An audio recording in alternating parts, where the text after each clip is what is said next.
The Canadian Radio, Television and Telecommunications Commission is currently considering whether to ban Fox News from Canada. The whole controversy is ridiculous and just another indication that the CRTC has way too much power. Okay, so what happened was this whole thing was kicked off because a gender identity rights group in Canada complained that a Tucker Carlson Fox News segment in March falsely accused them of misrepresenting the incidents of crimes against LGBTQ people, and falsely accused them of being insensitive to a tragedy in which a mass murderer who was identified as a transgender person killed, I think, 3 adults and 3 children. Now, you can look at this segment and you can look at their response, and yeah, I didn't agree with the way Tucker Carlson portrayed it, but that's the way it goes.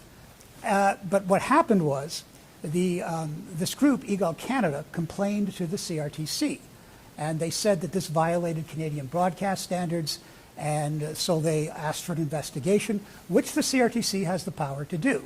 And it called an inquiry. It's been getting public input. Now there are thousands of letters to it, on both sides.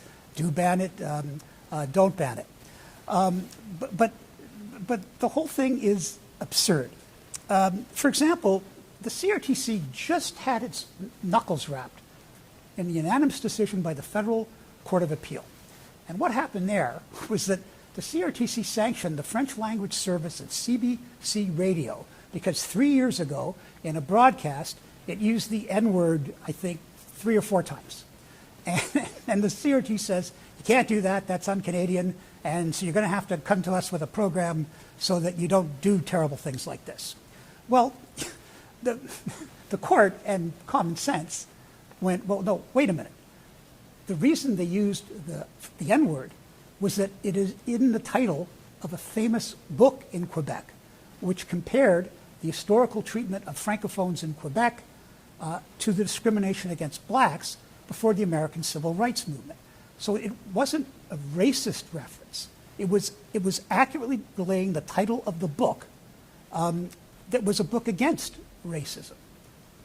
And you just sort of, why would you sanction a media outlet for accurately reporting the issue? And then other CRT decisions make no sense. At the start of the war in Ukraine, it banned the state Russian television, which you could get in Canada, and it said the reason was that it would likely promote hatred against people of Ukrainian origin.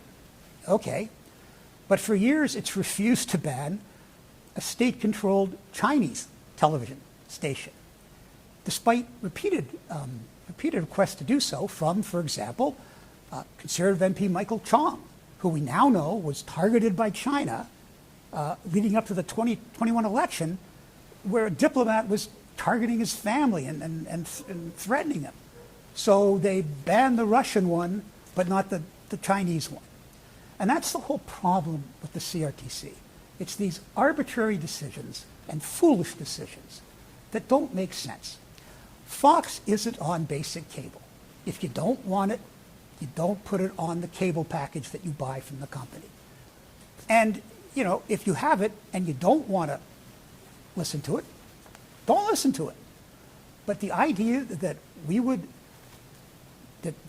and remember, Tucker Carlson left, he parted ways with Fox News about a month after this controversy started. So he's not even there. The original source of the complaint is gone, and in any logical world, then the complaint would be moot. It's over. But no, in Canada, this has now led to, a quasi-government agency, the CRTC, which claims to be independent, is now going to decide whether to ban Fox News in Canada. It's absurd. I'm Lorrie Goldstein of Sun Media. We're always interested in hearing your views, and please follow us on Twitter, Facebook, and our YouTube channel.